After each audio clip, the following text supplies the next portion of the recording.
Please accept my humble obeisances, dear Lord. Bless this Lord Prabhupada. सभी भक्तों मेरे सादर प्रणाम। तो आज हमारे बीच कई दिनों बाद श्रीमान उद्धव प्रभु पुनः उपस्थित हैं। हमारे गुरु भाइयों में से एक है प्रभु जी। प्राय जब भी आए हैं या आते हैं तो भागवत का रसपान हम सभी को कराते हैं या भागवतम से कुछ न कुछ विशेष शिक्षाएं हम सभी को प्रदान करते हैं। पुनः आज हमारे बीच प्रभु जी का आगमन हुआ है और आज और कल 2 दिन प्रभु जी हमें भागवत से संबंधित कुछ विशेष शिक्षाएं देंगे या लर्निंग्स देंगे। तो आप सभी से अनुरोध है कि ध्यानपूर्वक आज का टॉक श्रवण करने में नाम जप को विराम दीजिए और प्रभु जी से अनुरोध करते आज का टॉक प्रारंभ करें। प्रभु जी, हरे कृष्ण।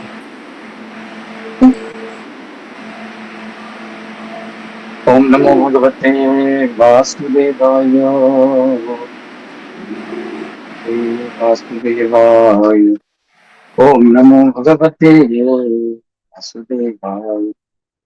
नारायणं नमस्कृत्य नरं चैव नरोत्तमं देवीं सरस्वतीं व्यासं ततो जयामुदीरये। नष्टप्रायेष्वभद्रेषु नित्यं भागवतः सेवया भगवति उत्तमश्लोके भक्तिर्भवति नैष्ठिकी। कृष्णाय वासुदेवाय देवकी नंदनाय च नन्दगोपकुमाराय गोविन्दाय नमो नमः।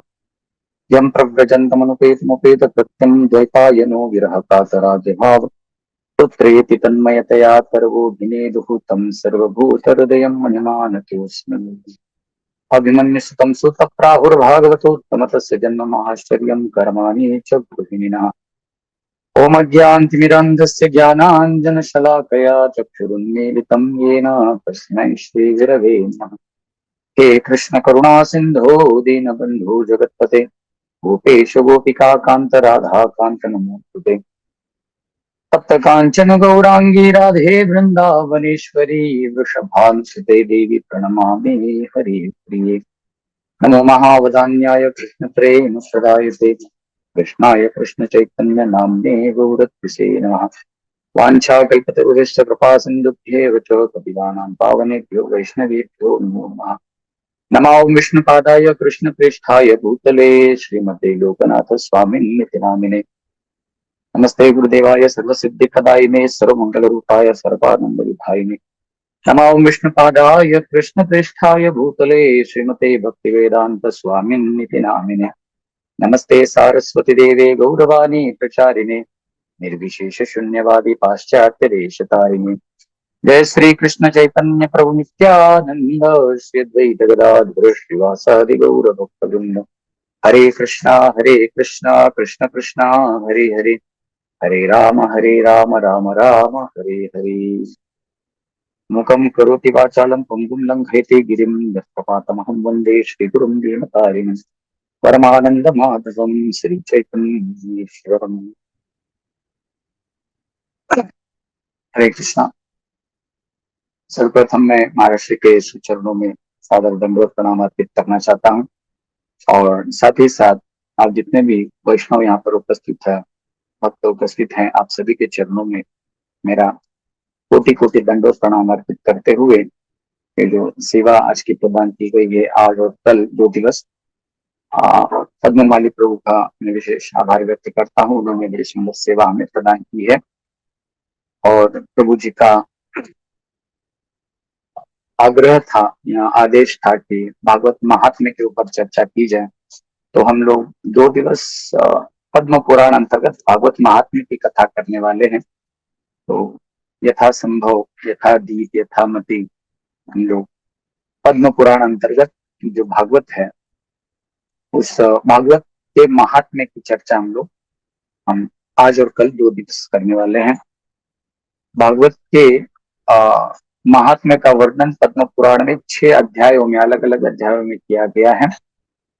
तो जिसमें हम जानते हैं ये जगह प्रसिद्ध है जहाँ पर भी भागवत कथा या भागवत सप्ताह होता है कथा होती है भागवत की कथा होती है। तो प्रायः वैसे तो स्कंद पुराण में भी बड़ा विशेष विशेष भागवत की महिमा का वर्णन किया गया है लेकिन पद्म पुराण अंतर्गत जिसमें ज्ञान वैराग्य भक्ति की कथा आती है गोकर्ण उपाख्यान आता है, तो ये कथा बड़ी ही प्रसिद्ध है, प्रचलित है।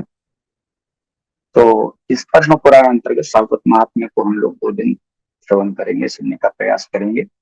और इन श्लोकों के माध्यम से, इस प्रकरण के माध्यम से भागवत जो साक्षात भगवत स्वरूप है, ऐसे भागवत की महिमा को हम लोग जानने का प्रयास करेंगे। सर्वप्रथम वेद व्यास मंगलाचरण करते हुए बड़ा सुंदर श्लोक गाते हैं। सच्चिदानंद रूपाय विश्वोत्पत्त्यादि हेतवे तापत्रय विनाशाय श्री कृष्णाय वयम नमः। अपने समग्र शिष्यों के साथ, श्रोतागणों के साथ, परिजनों के साथ वेद व्यास जी यहाँ पर भगवान श्री कृष्ण को नमन कर रहे हैं। श्री कृष्णाय वयम नमः। श्री कृष्ण को अहम आवाम वयम, हम सब लोग मिलकर कृष्णाय नमः। नमः योगे चतुर्थी, जहाँ पे नमस्कार किया जाता है, यहाँ पे चतुर्थी इस्तेमाल की जाती है। कृष्ण कृष्णाय चतुर्थी, कृष्ण को नमस्कार किया जा रहा है। और भगवान का विशेषण अलग अलग प्रकार से 3 विविध और विशेष बातों को बताते हुए कह रहे हैं कि कैसे हैं कृष्ण जिनको हम नमस्कार कर रहे हैं। तो कहते हैं सच्चिदानंद रूपाय, ऐसे भगवान जो सच्चित और आनंद स्वरूप है। सच्चिदानंद से सुनने के लिए एक ही शब्द लगता है, लेकिन अलग अलग 3 शब्द हैं, सच्चित और आनंद। इनकी जब संधि होती है तो सच्चिदानंद शब्द बनता है। ऐसे भगवान श्री कृष्ण जिनका स्वरूप सच्चिदानंद स्वरूप है। सच्चिदानंद का अर्थ है सत माने शाश्वत, जो हमेशा रहते हैं। चित मन, चित का अर्थ है ज्ञान में, प्रकाश में। और आनंद स्वरूप, समग्र आनंद के जो भंडार हैं, आनंद के उत्स हैं, आनंद की किरण है। ऐसे भगवान श्री कृष्ण को हम नमस्कार करते हैं। भगवान शाश्वत हैं। ऐसे कहते हैं ना, भगवान कल भी थे, आज भी है, हमेशा रहेंगे। हम एक समय नहीं थे, फिर व्यक्त मध्यानि भारत, भगवान कहते हैं हम बीच में कभी प्रकट हो जाते हैं, फिर अव्यक्तान्य धनान्य गौर, फिर बाद में कहीं प्रकृति में विलीन हो जाते हैं, पुनः प्रकट होते हैं, पुनः फट जाते हैं, पुनः। तो इस तरह से जीव जो है उसका उतार चढ़ाव, ऊपर नीचे, आप ब्रह्म भूना लोका पुनरावर्तिनो स्वार्थिनो जन्म जरा व्याधि दुख दोषानुदर्शनम पुनरपि जन्मम पुनरपि मरणम, इस प्रकार से हमारा ऊपर नीचे चलता रहता है।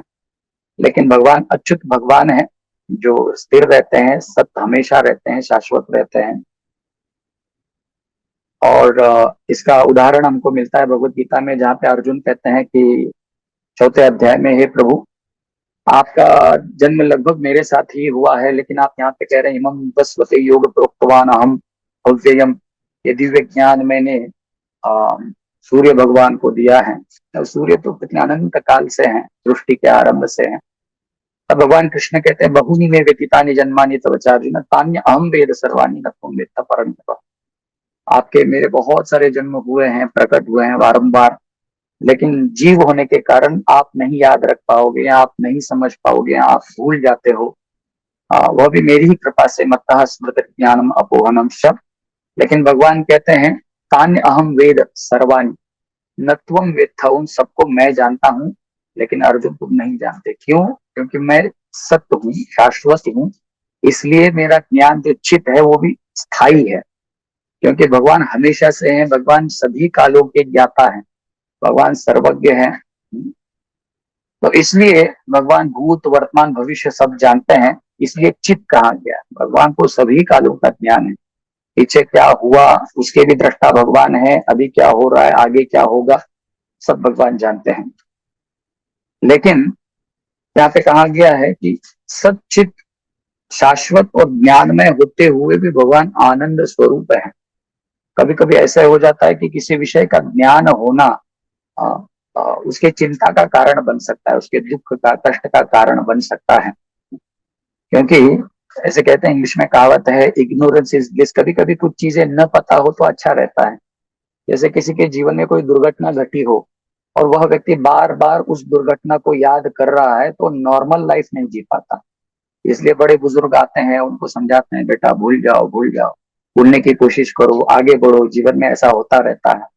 तो इस तरह से बहुत सारे दुखों को हमको भूलना पड़ता है।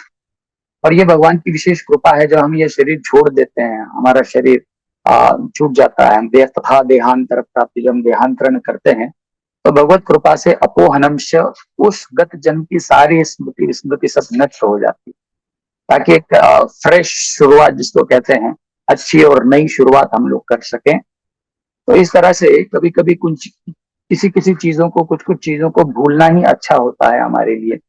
लेकिन भगवान, उनके सामने कितनी बार प्रकृति का प्रलय हुआ है, कितने लोग प्रकट हुए हैं, कितने प्रकट हुए हैं।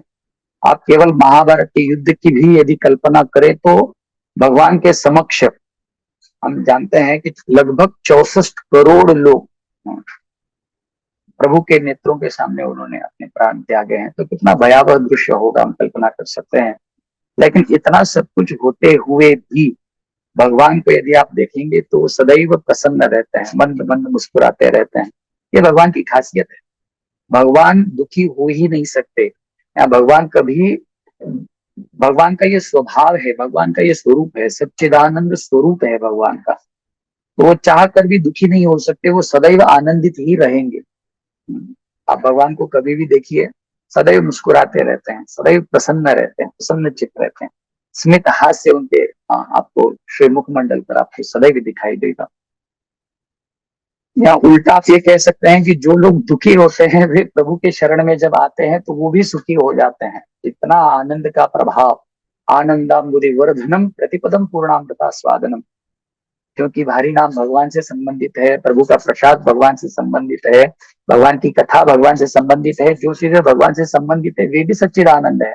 इसलिए प्रभु से या प्रभु के संपर्क में आने वाली किसी भी चीज की या किसी भी व्यक्ति के संपर्क में जब हम आ जाते हैं तो हम सारे दुख दर्द कष्ट भूल जाते हैं और हम आनंद का अनुभव करने लगते हैं। जैसे आप देख सकते हैं, हर रोज हमको महाराज जी का सानिध्य प्राप्त होता है और एक कृपा कटाक्ष गुरु महाराज जी के हम पर पड़ जाए तो एकदम ऐसे लगता है जीवन धन्य हो गया, कृतकृत्य हो गया। क्योंकि गुरु जो है, वैष्णव जो है, गुरु महाराज लोकनाथ स्वामी महाराज जी भगवान के पार्षद हैं, भगवान के नित्य संगी हैं। क्योंकि वे भगवान के संगी हैं, इसलिए इनके संपर्क में आते ही हम लोग अपने सारे दुख भूल जाते हैं और प्रसन्नता का, आनंद का अनुभव करने लगते हैं। तो ऐसे सच्चिदानंद भगवान को हम लोग नमस्कार करते हैं। आगे बताया गया विश्वोत्पत्त्यादि हेतवे, ये भगवान जो है, जो भी कुछ प्रकट अप्रकट चीजें हैं जो जिनके बारे में हमने, जिसको हमने देखा है या जिनके बारे में हमने सुना है, स्वर्ग आदि लोक कहो, ब्रह्म लोक कहो, या उससे भी आगे देखेंगे तो महेश लोक है या वैकुंठ लोक है, वो लोक नाम निज धाम नितले चतस्य देवी महेश हरिधाम सुतेषु तेषु। ये सारे लोकों की उत्पत्ति भगवान करते हैं विश्वोत्पत्त्यादि हेतु। यहाँ पे एक बात जाननी बड़ी जरूरी है कि भगवान हेतु है।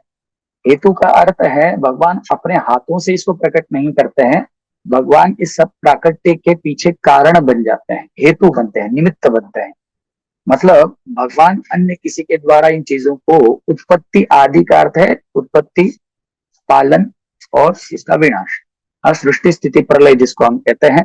तो क्रमशः ब्रह्मा विष्णु महेश के द्वारा भगवान श्री कृष्ण इन सभी लीलाओं को या सभी कार्यों को करवाते हैं। इसलिए भगवान को हेतु कहा गया, विश्वोत्पत्त्यादि हेतु। ऐसे कृष्ण को हम नमस्कार करते हैं जो इस प्रकृति के प्राकट्य के कारण बन जाते हैं, निमित्त बन जाते हैं। दो प्रकार के कर्ता बताए गए हैं, एक प्रायोजक कर्ता होता है, एक प्रयुंज कर्ता होता है। मतलब एक करने वाला होता है, कर्ता होता है, और करविता कहते हैं, करवाने वाला होता है। जो प्रायोजक करता होता है वो श्रेष्ठ बताया गया, जो करवाता है दूसरों से। तो भगवान जो है वो श्रेष्ठ करता है, उत्तम दर्जे के करता है, जो अन्यों के द्वारा इन कार्यों को करवाते हैं।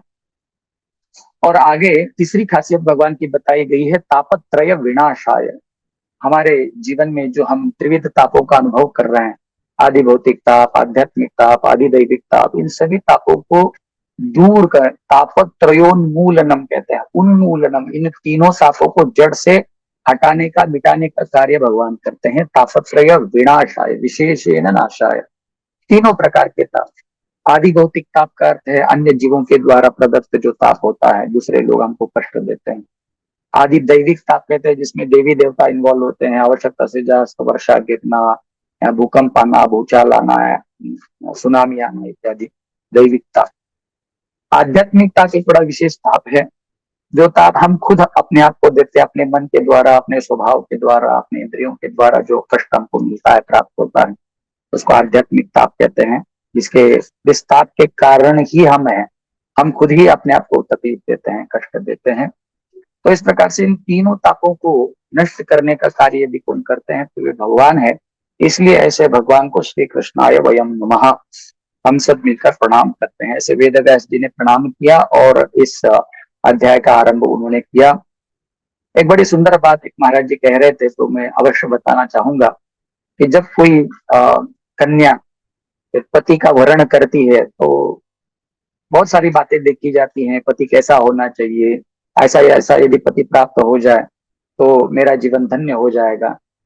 तो यहाँ पर बड़ी सुंदर बात, मतलब इस अनुपात में महाराज जी कह रहे थे कि सबसे पहले तो जब लड़का देखा जाता है तो उसका स्वरूप कैसा है, दिखने में कैसा है। First impression is last impression कहते हैं ना क्या। तो दिखने में कैसे है, जब लड़का देखने आता है तो कन्या सबसे पहले देखती कि भैया ये जोड़ा जमता है कि नहीं, लक्ष्मी नारायणाचा जोड़ा असे मराठी में, तो जच रही है कि नहीं, जोड़ी जच रही है कि नहीं।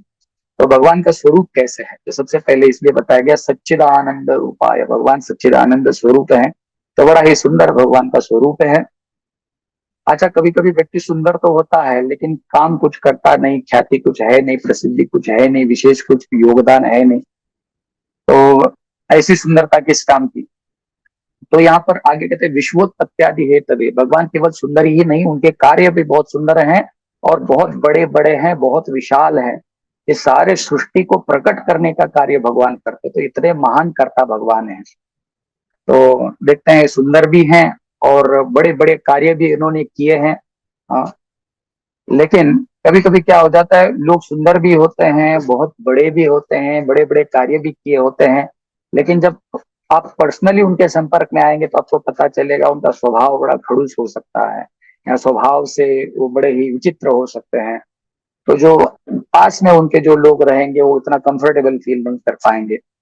लेकिन भगवान के बारे में बताया गया तापत्रय विनाशाय, भगवान को क्या जरूरत है, लेकिन भगवान जो है वो इतने दयालु कृपालु हैं। जैसे महाराज जी दीन बंधुओं के बारे में बता रहे थे, कृष्ण बंधुओं के बारे में बता रहे थे, तो भगवान का एक स्वभाव है दीन बंधु।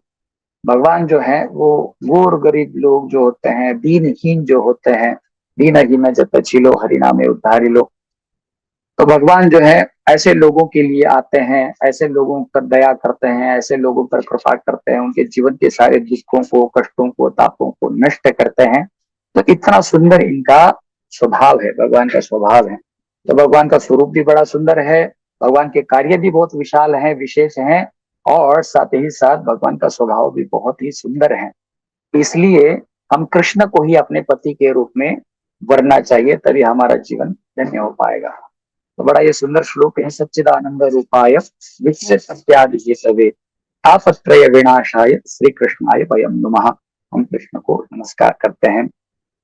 तो आगे महात्म्य में बताया गया है कि नैमिषारण्य है और वहां पर सुत गोस्वामी बैठे हैं और उनके चरणों में 88,000 ऋषि मुनि बैठे हैं।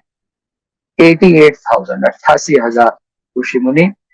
और उन सभी ऋषि मुनियों ने शौनक ऋषि को अपना मुखिया बनाया है, जो सभी ऋषियों के समूह की ओर से प्रश्न पूछेंगे, सवाल पूछेंगे। नैमिषे सुतमासीनम अभिवाद्य महामतिम कथामृत रसास्वाद कुशलः शौनको ब्रवीत।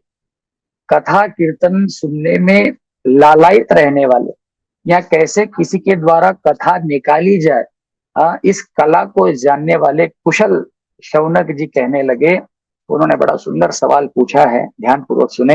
शौनक उवाच, ऐसे बताया जाता है कि जब आप कभी किसी के द्वारा कुछ जानना चाहते हैं, किसी से कुछ जिज्ञासा करना चाहते हैं, पूछना चाहते हैं, तो सर्वप्रथम तद्विद्यम प्रणिपातेन परिप्रश्नेन सेवया, सेवा उनकी करनी चाहिए, उनको प्रसन्न करना चाहिए, तब विनम्रता के साथ अपने प्रश्नों को उनके समक्ष रखना चाहिए।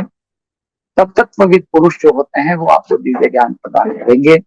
तो यहाँ पर इन्होंने सूत गोस्वामी का वर्णन करते हुए, उनकी स्तुति करते हुए कहा, अज्ञान ध्वांत विध्वंस कोटि सूर्य सम प्रभा सूत आख्या ही कथा सारम मम कर्ण रसायन।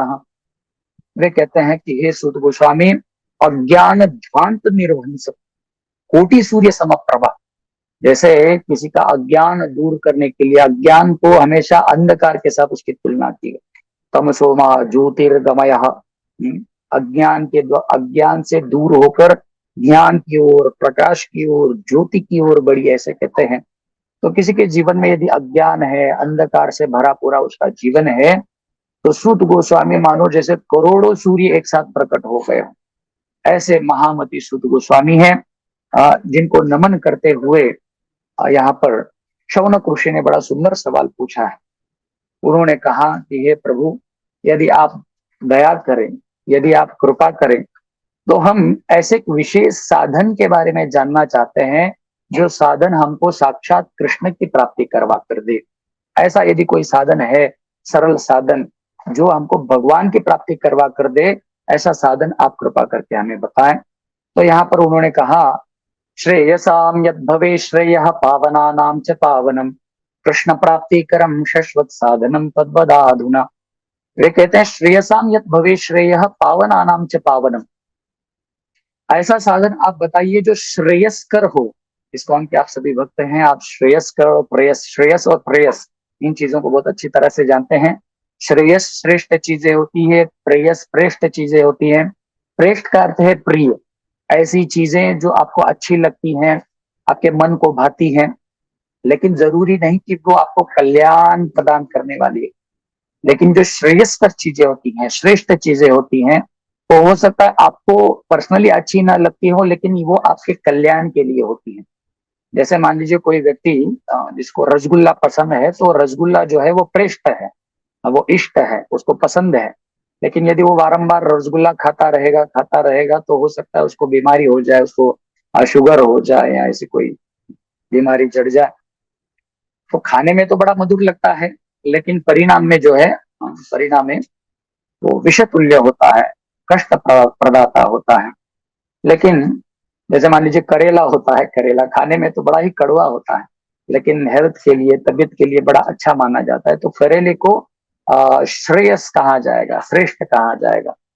तो इसी प्रकार से आप हमें कोई श्रेष्ठ साधन, हमको प्रसन्न करने के लिए, हमारे मन को अच्छा लगे, ऐसा कोई साधन मत बताइए। आप हमें श्रेयसाम यद भवे श्रेय, जो श्रेय प्रदान करने वाले साधनों में सबसे श्रेष्ठ साधन है, ऐसा साधन बताइए। और पावन आनाम च पावनम, कैसा साधन होना चाहिए, बोले जो पावन हो, पुनीत हो। वरना कभी कभी क्या हो जाता है, किसी विशेष चीज को प्राप्त करने के लिए हम लोग गलत मार्ग का भी अवलंबन करते हैं, शॉर्टकट अपनाने की कोशिश करते हैं। लेकिन नहीं, ऐसा साधन हो जो पावन हो, पुनीत हो। पावन आनाम च पावन।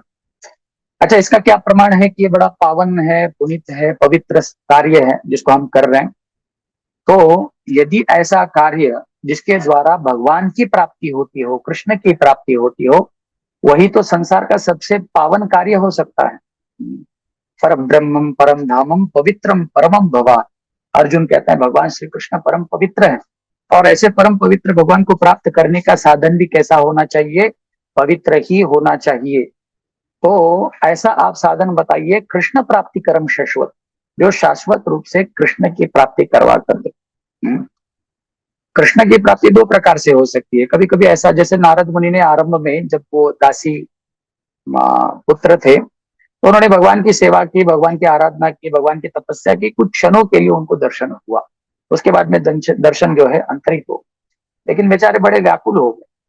तब उनको कहा गया कि आप चिंता मत कीजिए, आपके अगले अवतार में, अगले जन्म में आप ब्रह्मा जी के मानस पुत्र नारद बन के आएंगे, और जहां कहो वहां, जिस प्रकार कहो, जिधर कहो, जिसे कहो, भगवान ने कहा, आश्वासन दिया कि मैं आपको दर्शन देता रहूंगा, और आपके द्वारा प्रमाणित सभी भक्तों को भी मैं दर्शन देता रहूंगा। तो इसलिए उनका नाम नारद हुआ। यह नारायणम ददाति, जो दूसरों को नारायण प्रदान करते हैं, ऐसे महर्षि नारद। तो ऐसे जब भगवान हमको प्राप्त होते हैं, तो उनको शाश्वत प्राप्ति कहते हैं। भगवान हमको नित्य निरंतर, जब चाहो तब भगवान का दर्शन हो। केवल एक बार दर्शन हो गया, प्रभु छूट गए, ऐसा नहीं, बारंबार भगवान का दर्शन होता रहे। तो ऐसे प्राप्ति को शाश्वत प्राप्ति कहते हैं। कृष्ण प्राप्ति कर्म शाश्वत। तो ऐसा कोई साधन बताइए जो हमको कुछ क्षणों के लिए नहीं, हमेशा के लिए कृष्ण प्राप्ति करवा कर दे। हम कण कण में, क्षण क्षण में, हर परिस्थिति में भगवान का दर्शन कर पाए, भगवान की अनुभूति कर पाए, ऐसा कोई साधन हो तो आप हमें बताइए। तो इतना सुनते ही शुद्ध गोस्वामी बड़े प्रसन्न हुए और शुद्ध गोस्वामी ने एक वाक्य में इसका जवाब दिया। काल व्याल मुख ग्रास त्रास निर्णाश हेतवे श्रीमद्भागवतम शास्त्रम कलौ कीरेण भाटितः। तो वे कहते हैं कि काल व्याल मुख ग्रास त्रास निर्णाश हेतवे, इस संसार में हर एक व्यक्ति काल रूपी व्याल, व्याल का अर्थ है सर्प, काल रूपी सर्प के गाल में अटक गया है। हर एक व्यक्ति को काल रूपी सर्प जो है वो धीरे धीरे ग्रस रहा, और उससे क्या हो रहा है, ग्रास से, काल व्याल मुख ग्रास त्रास, उससे व्यक्ति को त्रास हो रहा है, मतलब कष्ट हो रहा है, दुख हो रहा है, क्योंकि हर क्षण क्षण काल जो है वो खाए जा रहा है जीवन। तो इसके द्वारा जो त्रास हो रहा है, इससे द्वारा जो कष्ट हो रहा है, इससे ज्यादा इसके द्वारा जो दुख हो रहा है, निर्णाश हेतु, यदि आप हमेशा के लिए इस काल के गाल से बचना चाहते हैं तो वे कहते हैं श्रीमद् भागवतम शास्त्रम कलौ कीरेण भाषितम।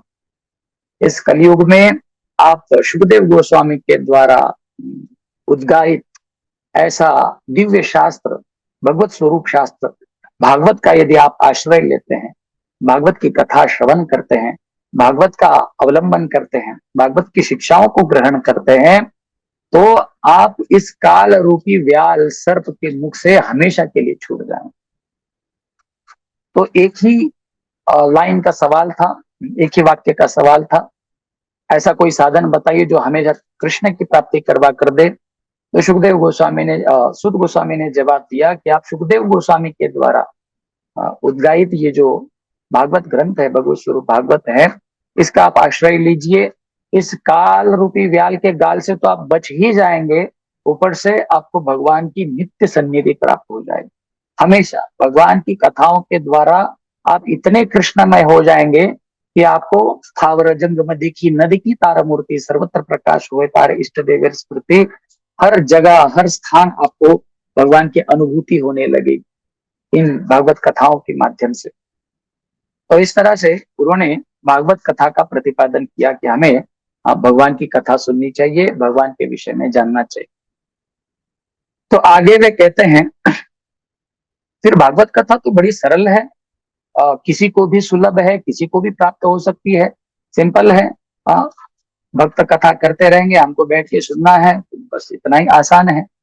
लेकिन भागवत कथा लगने के लिए आपको ऐसे लगेगा कि बड़ी आसान सी बात है, कहीं पर भी बैठिए, भागवत कथा आरंभ कीजिए, भागवत कथा सुनिए, भगवान का आश्रय लीजिए। लेकिन कहा गया है कि भागवत कथा जो है वो बड़ी ही दुर्लभ है। जैसे भगवान के भक्ति के विषय में कहा गया है, भक्ति का एक लक्षण है सुदुर्लभा, वैसे भगवान की कथा भी दुर्लभ है। लगने के लिए बड़ा आसान लग सकता है, लेकिन हर किसी को यह प्राप्त नहीं होती है। बिनु सत्संग विवेक न हुई, राम कृपा बिनु सुलभ न सोई। जब तक हम कथा नहीं सुनते हैं, सत्संग नहीं करते हैं, तब तक हमें सदसद विवेक बुद्धि प्राप्त नहीं होती। लेकिन साथ ही साथ हमें ये भी समझना चाहिए, राम कृपा बिनु सुलभ न सोई, जब तक प्रभु न चाहे, जब तक भगवान की कृपा न होगी, तब तक हम भगवान की कथा भी नहीं सुन पाएंगे। भगवान की कथा जो है वो बड़ी ही दुर्मिल है, बड़ी ही दुर्लभ है। तो उसका उदाहरण देते हुए कहते हैं ये कथा कितनी दुर्लभ है कि परीक्षिते कथा वक्तुम सभाया संस्थिते शुके, जहां पर सुखदेव गोस्वामी परीक्षित महाराज को भागवत कथा सुना रहे थे शुकताल में गंगा जी के तट पे, सुधा कुंभम बृहत्तैव देवाः तत्र समागता। सुधा कुंभम बृहत्तैव, इतना बड़ा घड़ा लेकर, अब कुछ दिन पहले हमने कुंभ मेला का आयोजन, भव्य दिव्य आयोजन किया गया, तो हम महाराज श्री के मुखारविंद से ये बड़ी सुंदर समुद्र मंथन की कथा सुन रहे थे, अमृत प्राकट्य की कथा सुन रहे थे। कुछ छींटे ही गिरी है 4 स्थानों पे जहां पे इतना बड़ा भव्य दिव्य कुंभ मेला मनाया जाता है। बताइए, कुछ बूंदों का इतना प्रभाव है, तो घड़ा भर के अमृत यदि मिल जाता है तो उसका कितना प्रभाव होगा। ऐसा पूरा घड़ा भर कर अमृत लेकर आया गया था उस सभा में जहां पर सुखदेव गोस्वामी कथा कर रहे थे। देवाः तत्र समागता, सारे देवी देवता वहां पर आ गए, इंद्र चंद्र वरुण गंधर्व इत्यादि, उनके हाथों में कलश है, अमृत का कलश। उन्होंने सुखदेव गोस्वामी के चरणों में उस कलश को रखा और निवेदन किया। उन्होंने कहा, शुकम नत्वा वदन सर्वे स्वकार्य कुशला सुरः, देवी देवता अपने कार्य करवाने में बड़े ही कुशल होते हैं। बड़े ही मतलबी स्वभाव के होते हैं। स्वकार्य कुशला सुरा यहाँ पर शब्द कहा गया है। कथा सुधाम छस्व बृहत वैव सुधाम इमाम, वे कहते हैं कि हे सुखदेव गोस्वामी, आपको यदि इस बात की चिंता है कि तक्षक रूपी सर्प के दंश से राजा परीक्षित की मृत्यु होने वाली है, तो इनको आप ये अमृत पिला दीजिए। जैसे ये अमृत पी जाएंगे तो उनको हजारों तक्षक जैसे सर्प भी यदि काट ले तो उनको कोई प्रभाव नहीं होगा, उनकी कोई जीव क्षति नहीं होगी। और उसके अनुपात में या उसके विनिमय में ये भागवत रूपी अमृत जो है आप हमको पान कराइए, ऐसे उन्होंने निवेदन किया। तो जैसे ही सुखदेव गोस्वामी ने इस बात को सुना, सुखदेव गोस्वामी बेचारे बड़े नाराज हो गए, बड़े दुखी हो गए। उन्होंने कहा भगवत स्वरूप भागवत ग्रंथ, हाँ तेने अयम वांग्मय मूर्ति प्रत्यक्षाम वर्तते, हरि भगवान का ये वांग्मय स्वरूप है, ये वांग्मय मूर्ति है भगवान की वाक्यमय मूर्ति, यह ग्रंथ है, दिव्य ग्रंथ भागवत। और इसकी तुलना इन्होंने इस तुच्छ स्वर्ग के अमृत से की है, तो ये तो इन्होंने भागवत के चरणों में गहन अपराध कर दिया है। सुखदेव गोस्वामी कहते हैं, क्व सुधा क्व कथा लोके क्व काच क्व मनिर महान, कहाँ सुधा और कहाँ कथा, क्व काच क्व मनिर महान, कहाँ कांच के टुकड़े और कहाँ वैदूर्य मणि, कहाँ कांच के टुकड़े और कहाँ कोहिनूर हीरा, इनमें कोई तुलना नहीं हो सकती। उसी प्रकार से इस भागवत अमृत की तुलना इस तुच्छ स्वर्ग लोक के अमृत से कदापि नहीं हो सकती। आप यदि शांति से आकर बैठ के यहाँ पे भागवत कथा सुनते तो कदाचित मैं आपको बैठने भी देता। सुखदेव गोस्वामी ने राजा परीक्षित को कहा, अपने अंगरक्षकों से कहो इन देवी देवताओं को यहाँ से भगा दिया जाए, ये भागवत कथा सुनने के योग्य नहीं है, पात्र नहीं है, क्योंकि इनको भागवत की महिमा ही नहीं पता है। तो इस प्रकार से यहाँ पर बताया गया, श्रीमद् भागवती वार्ता देवानाम अपि सुदुर्लभा, धन्य है ये भागवत कथा जो देवी देवताओं के लिए भी दुर्लभ है। तो इससे ये बात सिद्ध होती है कि भागवत कथा सुनना या किसी के जीवन में भागवत कथा का योग आना कितना दुर्मिळ है, कितना दुर्लभ है। आगे वे कहते हैं कि चलो योगा योग से, महत जन्मों के पुण्यों से उसको भागवत कथा सुनने का, श्रवण करने का महाराज जैसे महान वैष्णव के मुखारविंद से सुयोग अवसर प्राप्त हो भी गया। तो भागवत कथा सुनने से ही सारे कार्य हो जाएंगे, क्योंकि व्यक्ति जीवन में इतने सारे पाप करता है, इतने सारे कर्म करता है, अलग अलग प्रकार के कर्म बंधनों में फंसा हुआ है, तो क्या केवल कोई व्यक्ति बैठ के भगवान की कथा सुन ले तो ये सारे बंधनों से, भव बंधन से इत्यादि मुक्त हो जाएगा? भागवत कथा पर्याप्त है? तो वे कहते हैं कि भागवत कथा के द्वारा इतना पुण्य होता है, या इतना भागवत कथा इतनी श्रेष्ठ है, इतनी महान है, जिसके पुण्य का या जिसके फल की आप कल्पना भी नहीं कर सकते। तो इसके अनुपात में बड़ा सुंदर उदाहरण देते हुए सुत गोस्वामी कहते हैं कि एक बार की बात है, जैसे ही सुखदेव गोस्वामी ने राजा परीक्षित को कथा सुनाई, केवल 7 दिवस में राजा मुक्त हो गए। जैसे 7 दिवस में परीक्षित महाराज मुक्त हो गए। कोई ये कह सकता है कि अरे परीक्षित महाराज तो भगवान के बहुत बड़े भक्त थे, लेकिन परीक्षित महाराज का उद्धार हुआ, इसमें कौन सी बड़ी बात है? लेकिन ऐसे बताया जाता है कि जो राजा होता है वो चाहे कितना भी पुण्यात्मा हो, पापात्मा हो, प्रजा के द्वारा किया गया पाप पुण्य का भी आधा भाग राजा को भोगना पड़ता है। तो इसलिए प्रजा के द्वारा इतने किए गए पाप पुण्य जो है राजा के कर्म पर आते हैं, प्रभाव डालते हैं। परीक्षित महाराज जैसा व्यक्ति केवल 7 दिन बैठ के कथा सुनता है और मुक्त हो जाता है। इसको देखकर सत्य लोक में, ब्रह्म लोक में बैठे ब्रह्मा जी भी विस्मित हो गए। हाँ, जैसे उन्होंने देखा, राज्ञा मोक्ष तथा वीक्ष पुरा धाता भी विस्मिता, राजा का मोक्ष देखकर विधाता ब्रह्मा जी भी विस्मित हो गए कि ये कैसे हो सकता है, कोई राजा केवल और केवल 7 दिन में केवल बैठ के एक जगह कथा सुन रहा है और मुक्त हो गया है, कैसे संभव है? तो इसलिए उनके मन में संशय हो गया कि क्या ये भागवत कथा सही में इतनी महान है, इतनी श्रेष्ठ है, इसका एक प्रयोग किया जाए। तो उन्होंने क्या किया, सत्यलोके तुलाम बद्ध्वा तोलयत साधनान्य जहा, सत्यलोक में उन्होंने बहुत बड़ा तराजू मंगाया, बहुत बड़ा तराजू, और उन्होंने उस तराजू को लटकाया और उसके जो 2 अलग अलग भाग होते हैं, पारडे जिसको कहते हैं, एक में उन्होंने संसार के सभी पुण्य कर्मों को या पुण्य कर्मों के फलों को रखा। अलग अलग तीर्थों का स्नान है, अलग अलग व्रत है, वैकल्य है, दान धर्म है, यज्ञ याग होम हवन तप इत्यादि सभी प्रकार के पुण्य जितने भी आपने श्रवण किए हो, वो सारे पुण्यों के फलों को उन्होंने उसके एक भाग में, तराजू के एक पारडे में रख दिया। और दूसरे वाले भाग में केवल कोई व्यक्ति एकदम निर्विकार अपराध शून्य होकर भगवान की एकदम स्वच्छ हृदय से महान वैष्णव के मुखारविंद से भागवत कथा सुनी है, ऐसे भागवत कथा श्रवण के महात्म्य को रखा, उसके फल को रखा और सप्तर्षियों को खड़ा कर दिया गया, भैया आप लोग साक्षी हैं। तो सबके देखा देखी उन्होंने जैसे ही तराजू को उठाया है तो सभी लोगों ने देखा, बड़ा आश्चर्य हुआ। लघुनी अन्यानी जातानि गौरवेण इदम महत, जो अन्य साधन थे या साधनों के फल थे लघुनी जातानि, वो सारे एकदम लघु हो गए, इतने हल्के फुल्के जैसे कोई रुई हो, और वो जो पालड़ा है तराजू का वो आकाश में चला गया। और गौरवेण इदम महत, भागवत कथा अपने प्रभाव के कारण जिस जिस पारडे में भगवान की कथा सुनने का महात्म्य रखा गया था, वो जो भाग है तराजू का वो टस से मस नहीं हुआ, वैसे ही स्थिर रहा वहां पर।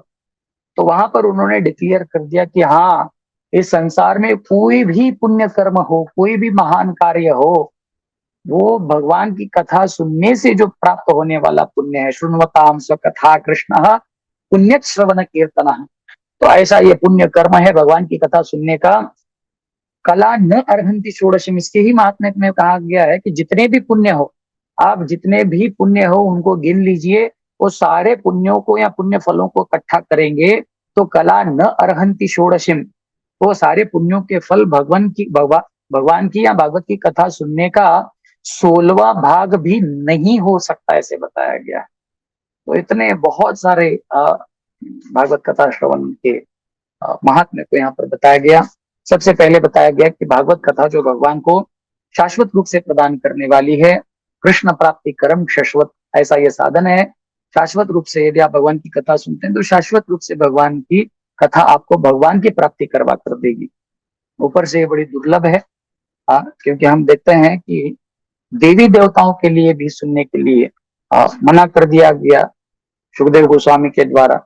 देवी देवताओं के लिए भी ये कथा बड़ी दुर्लभ है, सुनने नहीं मिलती है। और साथ ही साथ इस कथा को यदि कोई व्यक्ति सुनता है तो इतना पुण्य उससे बनता है कि जिसकी वो गणना ही नहीं कर सकता। केवल बहुत सारे यहाँ पर लाभ बताए गए हैं, लेकिन एक बात बड़ी विशेष बताई गई है, मेनिरे भगवत रूपम शास्त्रम भागवतम कलौ पठना श्रवणात् सज्जो वैकुंठ फलदायक। बताया गया मेनिरे भगवत रूपम शास्त्रम, ये शास्त्र भगवान स्वरूप है, भगवत स्वरूप ये शास्त्र है। हम एक कथा बड़ी सुंदर सुनते हैं इसके प्रसंग में। गुरु महाराज जी जब ग्रंथ वितरण किया करते थे नारद ट्रैवलिंग पार्टी में, तो एक बार उन्होंने प्रभुपाद जी से निवेदन किया था, लोकनाथ महाराज जी ने, कि हम अलग अलग स्थान पर जाते हैं लेकिन हम वैष्णव हैं, क्योंकि हम वैष्णव हैं हमको भगवान का प्रसाद ही ग्रहण करना चाहिए। तो प्रभुपाद जी आप हमें अनुमति प्रदान करें कि भगवान का एक छोटा सा कोई भी विग्रह हम अपने साथ में रखें, गौर निताई का हो, जगन्नाथ बलदेव सुभद्रा, राधा कृष्ण, ताकि जहां कहीं हम भगवान के लिए भोग बनाए उनको अर्पित करके प्रसाद ग्रहण कर पाए। तो प्रभुपाद जी ने उनको जवाब दिया था कि आपको अलग से कोई विग्रहों को कैरी करने की आवश्यकता नहीं है। जिस भागवत ग्रंथ का आप वितरण कर रहे हो, यह भागवत ग्रंथ ही साक्षात भगवान है, कृष्ण स्वरूप है। तो इसलिए आपको जब कभी भोग लगाने की इच्छा हो तो आप किसे लगाएंगे? भागवत को लगाएंगे। तो ये कथा हमने महाराज श्री के श्रीमुख से सुनी थी। तो मेनिरे भगवत रूपम शास्त्रम कलौ भगवंतम कलौ, तो ये ऐसा दिव्य ग्रंथ है जो भगवत स्वरूप है। पठना श्रवणात् सद्य, जैसे ही आप इसका पाठ करेंगे या श्रवण करेंगे, वैकुंठ फलदायक, केवल और केवल सुनने मात्र से ही आपको वैकुंठ की प्राप्ति हो सकती है, भगवान के धाम की प्राप्ति हो सकती है। तो ये सारी सारी सात्विक बातें हो गई। शौनक ऋषि ने कहा सुद गोस्वामी से, प्रभु ये बात तो सिद्ध हो गई कि भगवान की कथा हमें सुननी चाहिए, भागवत कथा हमें सुननी चाहिए, भगवान की कथा का हमें आश्रय लेना चाहिए, लेकिन ये तो सारी थ्योरी हो गई। हम जानना चाहते हैं ऐसा कोई इतिहास है क्या, ऐसी कोई घटना घटी है क्या जिसमें किसी व्यक्ति ने केवल भागवत का आश्रय ले लिया है और वह मुक्त हो क्या हो, ऐसा कोई विशेष इतिहास हो, ऐसी कोई एक घटना हो, ऐसी कोई कथा हो तो आप जरूर हमें सुनाएं, ताकि हमारा विश्वास भगवान की कथा में दृढ़ हो जाए, सुदृढ़ हो जाए। तो यहाँ पर सुद गोस्वामी ने बड़ा सुंदर भक्ति युक्त आख्यान आरंभ किया। सुत उवाच अत्र ते कीर्तयिष्यामि भक्तियुक्तं कथानकं शुकेन मम यत् प्रोक्तं रहस्यस्य विचार्य च। तो वे कहते हैं कि यहाँ पर मैं आपको ऐसा दिव्य इतिहास बताने जा रहा हूँ जो भक्ति युक्तम कथानकम, ऐसा कथानक है जो केवल कथा ही नहीं है, भक्ति युक्त कथा है। तो भक्ति युक्त का अर्थ क्या है? इसके दो अर्थ हैं। एक तो ये कथा सुनने से आपकी भक्ति बढ़ जाएगी, क्योंकि ये भक्ति से ओतप्रोत यह कथा है, और साथ ही साथ इसमें कैरेक्टर खुद पर्सनली भक्ति भी है। इस कथा में ही भक्ति है, ये भक्ति की ही कथा मैं आपको बताने जा रहा हूँ। तो ऐसा कह के वे आरंभ करते हैं और कहते हैं कि मैं कोई मनोघटित या मैं मेरे हृदय से मेरे मन से कथा नहीं बता रहा हूँ। शुकेन मम यत् प्रोक्तम, ये वह कथा है जो सुखदेव गोस्वामी के द्वारा मुझे बताई गई है। उन्होंने कहा, एकदा ही विशालायाम चत्वार ऋषियो मलः सत्संगार्थम समायाता ददृशुस्तत्र नारदः। एक बार चार कुमार हरिशरणम हरिशरणम हरिशरणम ऐसे मंत्रोच्चारण करते हुए बद्रिकाश्रम जा रहे थे उत्तर दिशा की ओर। उन्होंने नारद मुनि का दर्शन किया। नारद मुनि बेचारे बड़े हैरान परेशान लग रहे थे। कुमारों ने पूछा, कथम ब्रह्म दीन मुखम कुतश्चिंता तुरो भगवान त्वरितम गम्यते कुत्र कुतश्चागमनम तवः। इतने घाई गड़बड़ी से आप कहाँ जा रहे हो? अरे आप तो ब्रह्मचारी हो, आपके पीछे तो कोई दुख कष्ट होना ही नहीं चाहिए, कोई तकलीफ होनी ही नहीं चाहिए। आपके चेहरे को देख के ऐसे लग रहा है गत वित्तो यथा जनः इदानीं शून्य चित्तोसी। हे नारद मुनि, आप बहुत टेंशन में लग रहे हो, बड़े परेशान लग रहे हो। आपका चेहरा देख के ऐसे लग रहा है जैसे कोई व्यक्ति, कोई व्यापारी हो जिसका पूरा धंधा ठप हो गया हो, जिसका सारा वृत्त जिसका सारा वित्त धन जो है वो नष्ट हो गया हो, ऐसे लग रहा है। तो आपको कौन सी दुख, आपको कौन सी व्यथा है, आपको कौन सा दुख है, कौन सा कष्ट है, आप हमें निश्चित रूप से बता सकते हैं। तो नारद मुनि ने उनको दंडवत प्रणाम किया, क्योंकि ये बड़े भ्राता हैं। और नारद मुनि ने उनसे निवेदन किया। उन्होंने कहा, सबसे पहले तो मैं आपको बताना चाहूंगा कि मैं कहाँ गया था और कहाँ से आ रहा हूँ। अहम तो पृथ्वी या तो ज्ञातवा सर्वोत्तमाम इति, मैं पृथ्वी चला गया था ये सोचकर कि पृथ्वी सर्वश्रेष्ठ है। क्यों? क्योंकि समय समय पर भगवान वहां पर अवतार लेते हैं, प्रकट होते हैं, लीलाएं करते हैं। कहाँ कहाँ पे गए थे पृथ्वी में? कोई ऐसे भ्रमण करने के लिए, ऐसे कोई हिल स्टेशन वगैरह घूमने नहीं। तो कहते पुष्करम च प्रयागम च काशीम गोदावरीम तथा हरिक्षेत्रम कुरुक्षेत्रम श्रीरंगम सेतु बंधनम। अलग अलग प्रकार के धार्मिक स्थलों पर ही उन्होंने भ्रमण किया है नारद मुनि ने। पुष्कर गए हैं, प्रयाग गए, काशी गए, हरि एवं आदिशु तीर्थेशु भ्रममाना इतस्ततः।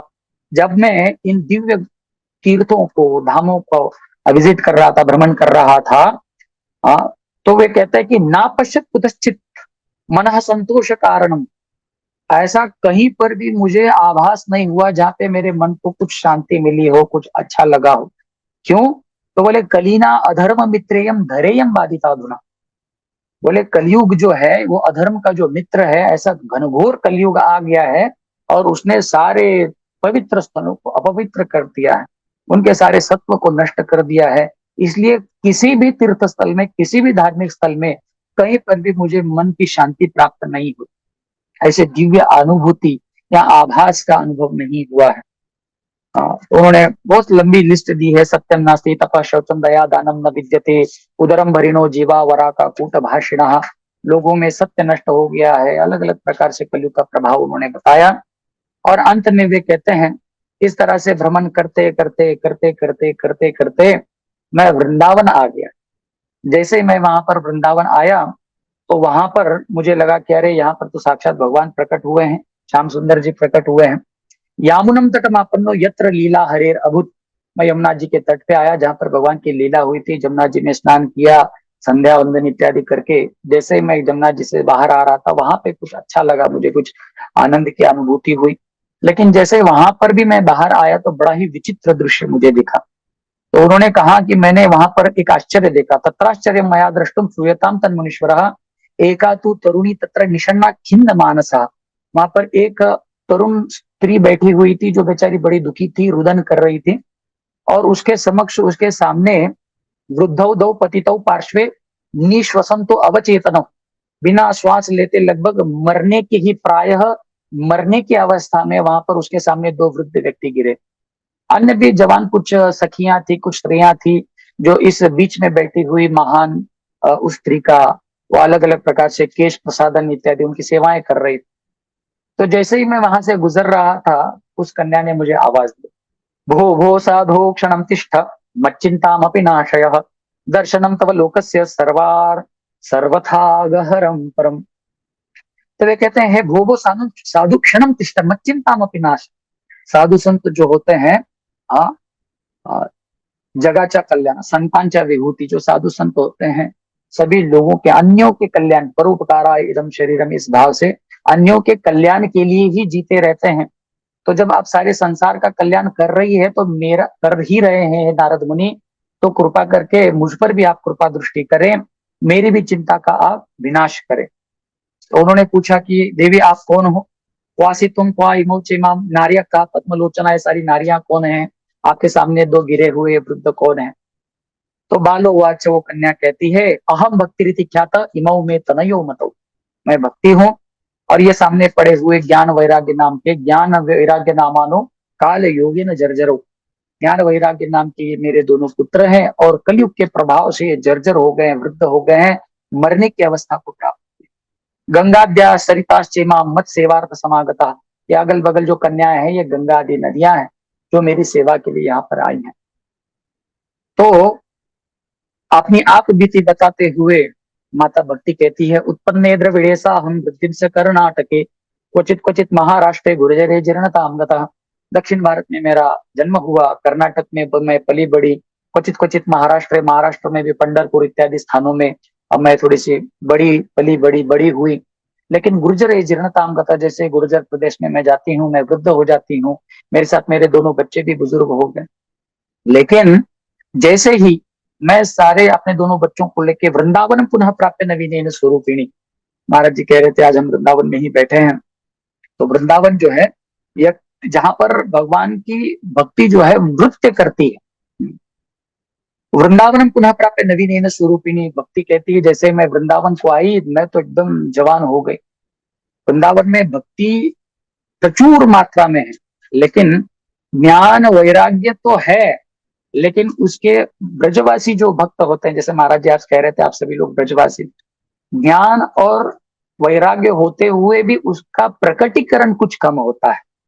तो हम जैसे गोपियों को देकर, वृंदावन की सबसे बड़ी भक्ता तो गोपियां ही हैं, तो गोपियों के जीवन में हम देखते हैं, वैसे तो बड़ी पढ़ी लिखी हैं गोपियां, बहुत सारे लोग कहते हैं कि अनपढ़ गवार गोपियां होती हैं, गोबर थापने वाली लिखने वाली, लेकिन ऐसी बात नहीं है। इसका प्रमाण गोपी गीत में एक श्लोक आता है 4 नंबर का, जहां पर गोपियां कहती हैं, नखलु गोपिका नंदनो भगवान अखिल देगी नाम अंतरात्मद्रित, आप केवल यशोदा के पुत्र नहीं है, सभी जीवों के हृदय में रहने वाले परमात्मा हो प्रभु आप। तो इसी बात से पता चलता है कि गोपियां एक्चुअली कितनी ज्ञानी है, लेकिन अपने ज्ञान को प्रकट नहीं करती, गोबर तापती रहती हैं, मथुरा के बाजार में जाती है, दूध दही बेचती है। तो इस प्रकार से ज्ञान और वैराग्य का थोड़ा सा अभाव वृंदावन में दिखता है, लेकिन भक्ति कितनी प्रचुर मात्रा में भक्ति है। तो इसलिए भक्ति तो जवान हो गई, लेकिन ज्ञान वैराग्य जो है वो बूढ़े रह गए। तो नारद मुनि को उन्होंने निवेदन किया कि हे नारद मुनि, आप जो है आप भक्ति के आचार्य हैं, आप हम पर दया करें, आप हम पर कृपा करें, और ऐसा कुछ कार्य करें कि ये मेरे जो बुजुर्ग हुए 2 बच्चे हैं ये जवान हो जाए, ज्ञान वैराग्य जवान हो जाए। तो नारद मुनि ने कहा, वृथा खेदय से बाले आहो चिंता तुरा कथम, श्री कृष्ण चरणाम्भोज स्मरम दुख गमिष्यति।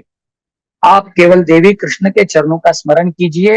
हाँ, इस संसार में भगवान के चरणों का जो व्यक्ति आश्रय लेता है वो सारे दुखों से कष्टों से मुक्त हो जाता है। नारद मुनि का वाक्य है। और आगे वे कहते हैं, आप जब कह रहे हैं कि कलयुग प्रकट हो गया है, कलयुग इतना पापी है, ऐसा है वैसा है, लेकिन इस कलयुग में सारे दोष ही दोष नहीं है। कलिर दोष निधे राजन अस्ति एको महान गुण, एक बहुत महान गुण इसमें है जो मेरे गुरुजी ने हमको बताया। क्या है बोले? हाँ, इस संसार में केवल हरि नाम लेने से, केवल और केवल हरि नाम लेने से ही व्यक्ति भगवान के धाम को प्राप्त कर सकता है। कलेर दोष निधे राजनस्तीय को महान गुण, कीर्तनाद एव कृष्ण से मुक्त संग परम ब्रज। और यही बात को यहाँ पर नारद मुनि भी कह रहे हैं, कलिना सदृश कोपी युगो नास्ति वरानने, हे वरानने, हे सुंदर मुख वाली, इस संसार में कलयुग जैसा कोई दूसरा युग है ही नहीं। क्योंकि वे कहते हैं, तस्मिन् स्वाम स्थापयिष्यामि गृहे गृहे जने जने, क्योंकि यत् फलम नास्ति तत्सा न योगेन समाधिनाम तत्फलम लभते सम्यक कलौ केशव कीर्तना। केवल और केवल भगवान का कीर्तन करने से, हरे कृष्णा कृष्ण कृष्ण हरे हरे, हरे राम राम राम हरे हरे, और केवल और केवल भगवान के नाम का आश्रय लेने से ही जीव क्या हो जाएगा, पार हो जाएगा। तो उन्होंने कहा कि आप बिल्कुल चिंता मत करो, आपको मैं गेहे गेहे जने जने हर एक व्यक्ति के हृदय में आपकी स्थापना करूंगा। तदा ना हम हरिर्दासो लोके ताम न प्रवर्तये, तब तक मैं अपने आप को भगवान का दास नहीं कहलाऊंगा जब तक भक्ति की स्थापना मैं हृदय में हर एक जीव के, हर एक व्यक्ति के हृदय में न करूं। ऐसा संकल्प करके उन्होंने ज्ञान वैराग्य के कान में, ज्ञान वैराग्य के कानों में उन्होंने वेद वेदांत घोषैश्च गीता पाठेर मुहुर मुहुर, वेद वेदांत का उद्घोष किया, बारंबार गीता का पाठ किया, विविध प्रकार से उद्यम उन्होंने किया, लेकिन फिर भी ज्ञान वैराग्य प्रकट नहीं, मतलब प्रबुद्ध नहीं हो पाए। रे ज्ञान प्रबुद्धताम, रे वैराग्य प्रबुद्धताम, उठो उठो उठो। लेकिन वो बेचारे जब भगवत गीता का पाठ होता था थोड़ा सा ऐसे आलस जैसा कुछ देते थे, लेकिन जैसे ही गीता का पाठ समाप्त हो जाता धड़ाम से फिर से नीचे गिर जाता। व्योमवाणी तदैवाभूत माँ ऋषि खिद्यतामिति, आकाशवाणी हुई, हे ऋषि आप बिल्कुल खेद मत करें, आप उत्तर दिशा में चले जाए, वहां पे आपको दिव्य साधुओं का संग होगा और वे आपको इसका साधन बताएंगे कि किस प्रकार से ज्ञान वैराग्य पुनः प्रबुद्ध हो सकते हैं, पृष्ठ पुष्ट हो सकते हैं। तो यहाँ पर स्पष्ट रूप से कहा गया, जैसे ही नारद मुनि का मिलाप हुआ है चार कुमारों से, नारद मुनि ने निवेदन किया कि हे चार कुमारों, देखिए जो कुछ मेरे साथ घटा है मैंने सब आपके चरणों में निवेदित किया है। आपसे बढ़कर कौन महात्मा हो सकता है जो मुझे इस दुख, मैंने वचन देकर, मैं भक्ति देवी को वचन देकर यहाँ पर आपके चरणों में आया हूँ, आप हमें बताइए कि कैसे ज्ञान वैराग्य प्रबुद्ध हो सकते हैं, कैसे हृष्ट पुष्ट हो सकते हैं। तो यहाँ पर कुमारा उचुहु, चार कुमार कहने लगे, माँ चिंतां कुरु देवर्षे हर्षम चित्ते समावह, उपाय सुख साधोत्र वर्तते पूर्व एव ही। हमें आश्चर्य लग रहा है जब वेदव्यास परेशान थे कि इतने सारे ग्रंथों को लिखने के बाद भी मैं दुखी हूँ, तो ऐसे व्यास जी को जाके आपने बताया कि आप भागवत का लिखान करो, आपका दुख दूर हो जाएगा। और आपको जब भागवत की महिमा जानने की बारी आई तो आप भूल गए कि भागवत कितना महान है। वो कहते हैं कि आप बिल्कुल टेंशन ना लो, हर्षम चित्ते समावह, आपके चित्त में आप हर्षित हो जाओ, प्रसन्न हो जाओ, क्योंकि इसका उपाय ऑलरेडी है हमारे पास। और वो क्या है, बोले आप भागवत कथा का आयोजन करो, भगवान की कथा जैसे ही सुनेंगे ज्ञान वैराग्य ऑटोमेटिक हृष्ट पुष्ट हो जाएंगे। तो उन्होंने कहा, नारद मुनि ने कहा कि मैंने ऑलरेडी उनके कानों में वेद वेदांत गोशैश्च, वेद वेदांत का पाठ किया है। और भागवत क्या है, भागवत निगम कल्पतरोर गलितम फलम, भागवत जो है वो वेद रूपी कल्प वृक्ष का ही फल है। तो जब पूरा का पूरा पेड़ ही कान में डाल दिया तो अलग से फल डालने की क्या जरूरत है। तो इस तरह से जब सवाल पूछा गया नारद मुनि के द्वारा, तो चार कुमार कहते हैं कि हे देवर्षि, यही तो आश्चर्य की बात है। वे कहते हैं, अमूलाग्र रसम तिष्ठम न आस्ते न स्वाद्यते यथा, किसी एक पेड़ में जड़ से लेके हर उसके टहनियों में, पत्तों में, हर जगह रस तो भरा हुआ है, लेकिन वो रस इतना मधुर नहीं होता जितना कोई मधुर आम होता है या कोई फल होता है। आम वैसे आम के पेड़ का ही अंग है, भाग है, लेकिन आम का जो आस्वादन, आम का जो रस होता है वो किसी आम के पत्तों में, टहनियों में, जड़ में इत्यादि नहीं आ सकता। इसी प्रकार से भागवत हो सकता है वेद रूपी निगम रूपी कल्प वृक्ष का फल हो, गलित फल, लेकिन उसका प्रभाव अपने आप में अलग होता है। उसलिए आपके द्वारा ये गलती हो गई कि आपने पूरा का पूरा पेड़ ही कान में डाल दिया। ऐसा नहीं करना पड़ेगा, आपको भागवत का अलग से आयोजन करना पड़ेगा। और अलग अलग दो उदाहरण उन्होंने दिया। उन्होंने कहा कि यथा दुग्धे स्थितम सतिम स्वादायोपकल्पते पृथक भूतम ही तद गव्यम देवानाम रसवर्धनम, जैसे ही क्षीर जो होता है, दूध, उसके कण कण में घी होता है, लेकिन जब उस पर प्रक्रिया करके घी को, मक्खन को अलग किया जाता है तो उसका प्रभाव जो है वो दूध से हजारों गुना बढ़ जाता है, उसका महत्व और बढ़ जाता है। हाँ, और उसके द्वारा बनाया गया जो घृत होता है उसकी आहुति दी जाती है, तो देवानाम रसवर्धनम। तो हम देखते हैं जब हम यज्ञ करते हैं तो घी के द्वारा आहुति देते हैं, और अंत में आपने ध्यान से देखा होगा कि उस यज्ञ को जब शांत करने की बारी आती है तो जल मिश्रित दुग्ध को अर्पित किया जाता है कि नहीं? दुग्ध को अर्पित करके उसको शांत किया जाता है, यज्ञ को ठंडा किया। तो ऐसा दूध से निकला हुआ घी है, लेकिन उसका प्रभाव दूध से ज्यादा है। पेड़ से निकला हुआ फल है, लेकिन उसका महत्व पेड़ से ज्यादा है। अंत में कहते हैं, इक्षुनाम अपि मध्यांत शर्करा व्यापी तिष्ठति पृथक भूता सा मिष्ठा तथा भागवती कथा, भगवान की कथा ऐसी है जैसे इक्षु नाम अपनी मध्यांत। इक्षु जो होता है गन्ना इसको कहते हैं, जड़ से लेके उसके शिखा तक पूरा का पूरा रस भरा हुआ है, रस भरा हुआ है गन्ने में। हम गन्ने का रस भी पीते हैं, लेकिन उसी गन्ने के रस से जब बढ़िया से बढ़िया मिश्री बनाई जाती है, उसको माखन में डाल के हम लोग ग्रहण करते हैं प्रभु को भोग लगा के, तो उस मिश्री का प्रभाव इस गन्ने के रस से लाखों गुना अधिक मीठी होती है मिश्री, जबकि निकली है उस रस से ही। ऐसे 3 उदाहरण देकर उन्होंने कहा कि आप भगवान की कथा कीजिए, भागवत कथा का आयोजन कीजिए। भागवत की कथा जब भक्ति देवी ज्ञान वैराग्य सुनेंगे तो आप देखिए कैसे वो नृत्य करने लग जाएंगे। तो नारद मुनि ने निवेदन किया कि बोले हे ऋषिगणों, देखिए मैं भागवत कथा आयोजन करते हैं, बड़े बड़े लोग, बड़े बड़े महात्मा, बड़े बड़े शेठ लोग करते हैं, तो उसमें बहुत सारा खर्चा आ जाता है, ऐसा है वैसा है भागवत कथा। लेकिन मैं तो एक फकड़ महात्मा हूँ और मेरे पास तो संपत्ति के नाम पे केवल देवदत्त इमाम वीणा, भगवान के द्वारा प्रदान की गई ये वीणा है, इसके अलावा मेरे पास तो कोई धन है ही नहीं। तो भागवत कथा का आयोजन मेरे द्वारा, महात्मा के, मेरे जैसे दीनहीन महात्मा के द्वारा कैसे इतना बड़ा आयोजन किया जाए। तो यहाँ पर 4 कुमारों ने हंसते हुए कहा बिल्कुल चिंता मत करो, हम खुद भगवान की कथा करने के लिए चारों भाई उतर के नीचे आ जाएंगे। ये कथा, ये जो संवाद है 4 कुमारों का और नारद मुनि का, बद्रिकाश्रम में चल रहा है। तो उन्होंने कहा कि हम बद्रिकाश्रम से 100-150 किलोमीटर नीचे हरिद्वार में आएंगे, आप हवाई मार्ग से जाइए, ज्ञान वैराग्य भक्ति को लेकर वृंदावन से जो यमुना जी के तट पर पड़े हैं उनको उठाकर 100-150 किलोमीटर ऊपर लेके आइए। बीचों बीच आनंद नाम का घाट है गंगा जी के तट पर, तो वहां पर बहुत सुंदर शीतल बालुका है जिस पर लोग अपना आसन लगाएंगे। और रही बात महाराज के व्यासासन की, तो वहां पर बड़ा ही सुंदर एक कल्प वृक्ष जैसा पेड़ है, अश्वत्थ वृक्ष है, उसके नीचे बड़ा चबूतरा है, उस पर हम अपना आसन लगाएंगे। आप मुख्य श्रोता बनिए हे नारद मुनि, ज्ञान वैराग्य भक्ति देवी इस कथा को सुनेंगे और उनके जीवन का उद्धार हो जाएगा। तो इस प्रकार से नारद मुनि जाते हैं, ज्ञान वैराग्य भक्ति को लेकर आते हैं गंगा जी के तट पे, आनंद नाम के घाट पे। ऊपर से उतरकर 4 कुमार वहां पर आते हैं, उन्होंने आसन लगाया है, भगवान की स्तुति हुई है। और नारद मुनि ने एक बड़ा सुंदर सवाल पूछा है कि भागवत कथा सुनने से सभी लोगों का उद्धार हो पाएगा क्या? के विशुद्धंति वदन्तु मह्यम, भगवान की कथा सुनने से किसका किसका उद्धार होता है, आप कृपा करके हमें बताइए। ऐसा बड़ा ही सुंदर सवाल पूछा है, और जिसके जवाब में और एक गोकर्ण उपाख्यान को यहाँ पर 4 कुमारों ने कथा सुनाई है। तो उस कथा का श्रवण हम कल के सत्र में करेंगे। तो आज के इस सत्र को मैं यहाँ पर विश्राम देता हूँ। बहुत बहुत धन्यवाद।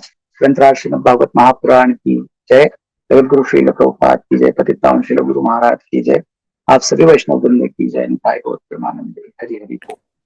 बहुत बहुत धन्यवाद प्रभु जी। समय बीत रहा था लेकिन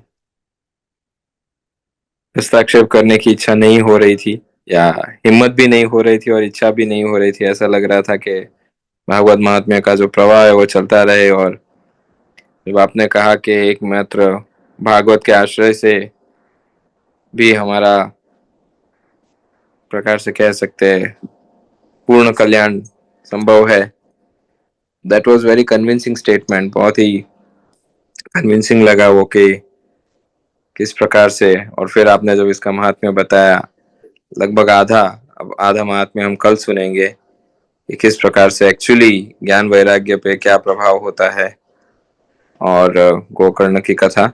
तो सभी भक्तों से अनुरोध है कि महामंत्र का उच्चारण करके हम श्रीमद् उद्धव प्रभु का हृदयपूर्वक आभार व्यक्त करते हैं आज के इस सत्र के लिए। हरे कृष्ण कृष्ण कृष्ण हरे हरे, हरे राम राम राम हरे हरे। तो आज हम दिन भर कृष्ण कॉन्शियस तो होते हैं, लेकिन प्रभु जी ने हमें सुबह सुबह भागवत कॉन्शियस कर दिया, जो कृष्ण से अभिन्न है। तो इस कॉन्शियसनेस को मेंटेन कीजिए, इस चेतना को। और कल पुनः हम प्रतीक्षा करेंगे 6:45 की, कि जहां पर हम पुनः इस कथा रस को रसपान कर पाए, इसका रस ले पाए और हमारे आध्यात्मिक जीवन में हृष्ट पुष्ट हो पाए। तो पुनः सभी की ओर से प्रभु जी आपके चरणों में आभार व्यक्त करते हुए हम आज के सत्र को यही विराम देते हैं।